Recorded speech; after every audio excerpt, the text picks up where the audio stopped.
dears, and welcome back to my corner of the internet. I'm Shannon, and today I'm going to be sharing with you 3 or 4 things that science can't explain, phenomena, situations that have no explanation. I'm uploading this as my sort of spooky video of the week, even though most of these aren't spooky or scary at all. They're just things that really make you think, that make you wonder. Although the last one, the one I'm going to be saving for last, is definitely unnerving, so stay tuned for that one. Anyway, the first one that we're going to be talking about today is a text, a book, not like a text, like a phone text, but a book, a piece of text that was written over 500 years ago, they think, that no one in the world has been able to translate. It's just in a language that nobody knows. So here it says, around 500 years ago, there was a text written in an unknown language, an unknown writing system by an unknown author. The name of the manuscript was given in honor of Wilfrid Voynich, a Lithuanian bibliophile who bought the manuscript in 1912 in Italy. So it says it's believed that the text might have been written in northern Italy, but that is not sure, and that's basically all that's known about it. And like language experts from all around the world have looked at it and studied it, and they can't even begin to crack what is said in this text.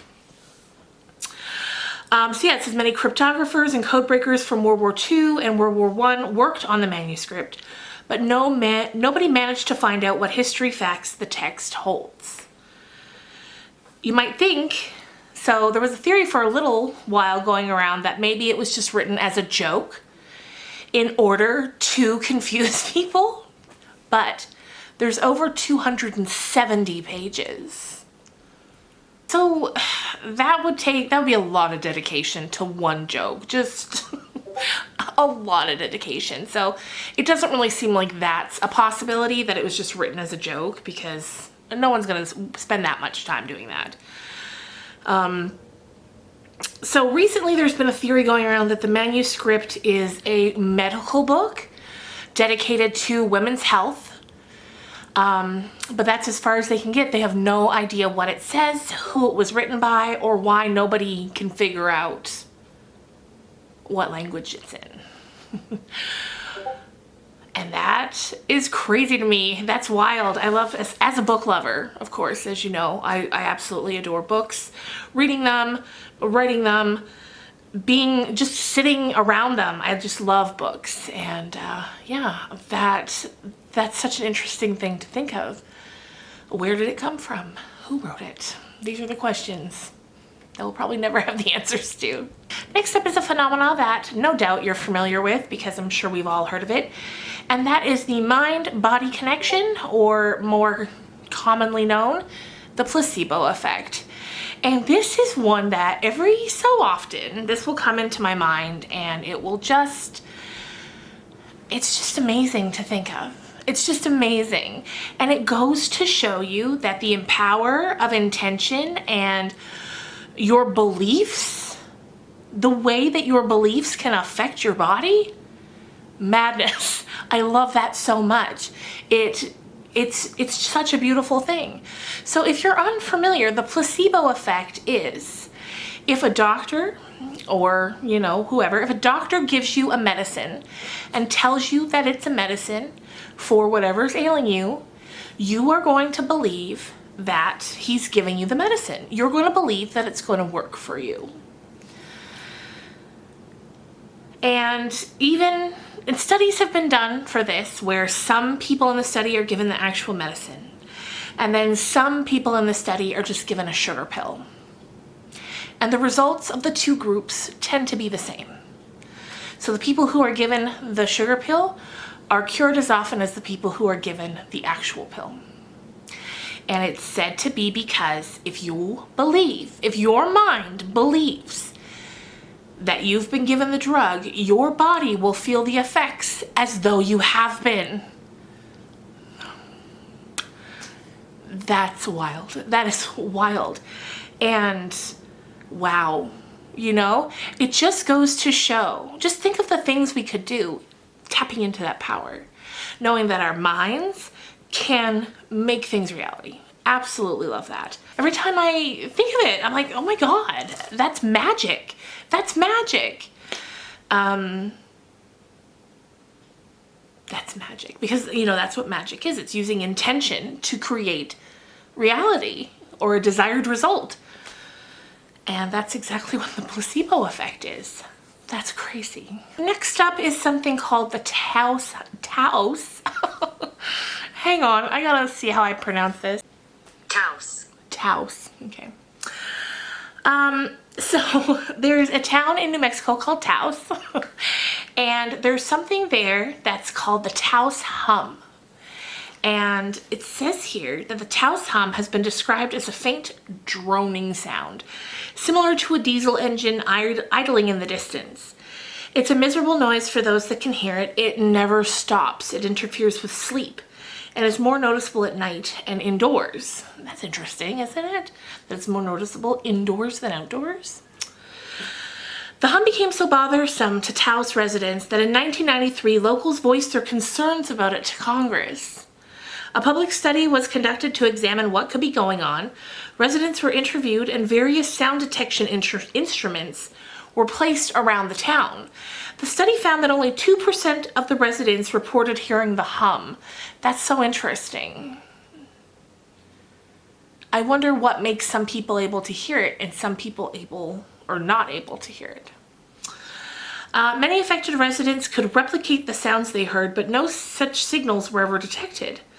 The only unusual activity observed was elevated electromagnetic field levels, but this was determined to be the result of local power lines. No source of the hum was ever identified. That's weird. I wonder what are the chances anybody watching this video lives in Taos? If so, let me know if you've ever heard the hum, or if you know anyone that's ever heard the hum. That would drive me nuts, I think.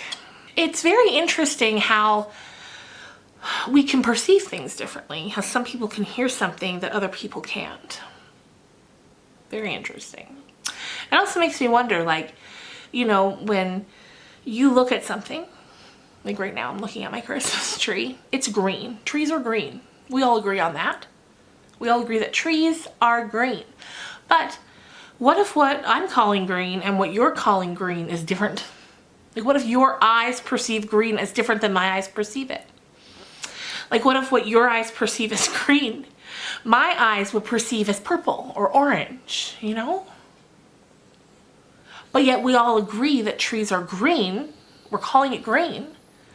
But green looks different to other people.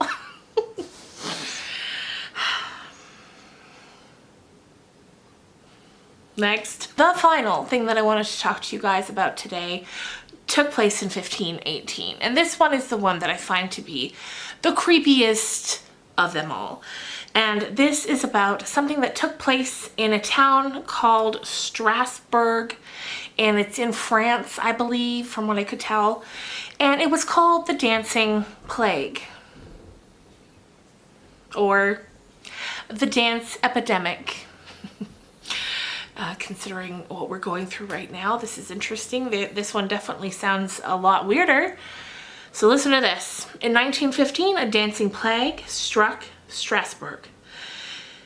Also known as the dance epidemic, this weird condition took over 400 people, okay? Over 400 people started dancing.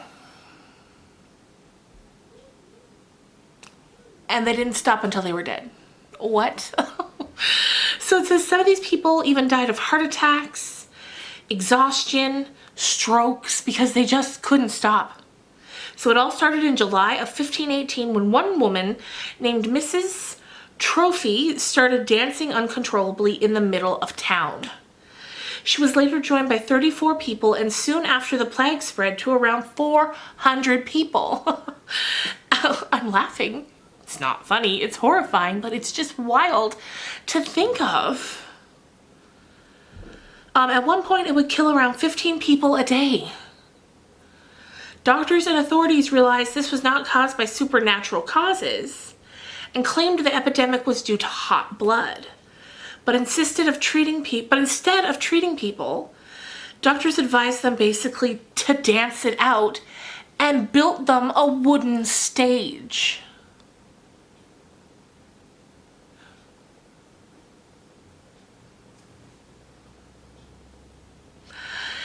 It's believed that the modern marathon runner would not be able to survive this type of intense workout. To this day, scientists are not quite sure what caused this terrible epidemic. It might have been food poisoning caused by the toxic products of some sort of fungi. Or it might have been a case of mass psychogenic illness. Whatever the case, that is one of the strangest things I've ever heard, and that's the one that definitely creeps me out. It unsettles me just to think of these people dancing until they died. 15 a day at one point, just dancing, and doctors not treating them but building a stage on which to dance. Oh, wow. Yeah, if you've heard any theories about that one, if this one's one that you're familiar with, I would love to hear your thoughts. Yeah, but anyway, you guys, that's going to do it for today. Let me know in the comments down below if you have any unexplainable phenomena that you've heard about throughout your life that has stuck with you. And yeah, I'd love to hear about it. I hope you guys have a great day, and I will see you on Friday, probably Friday evening, with another book talk video. Bye, guys.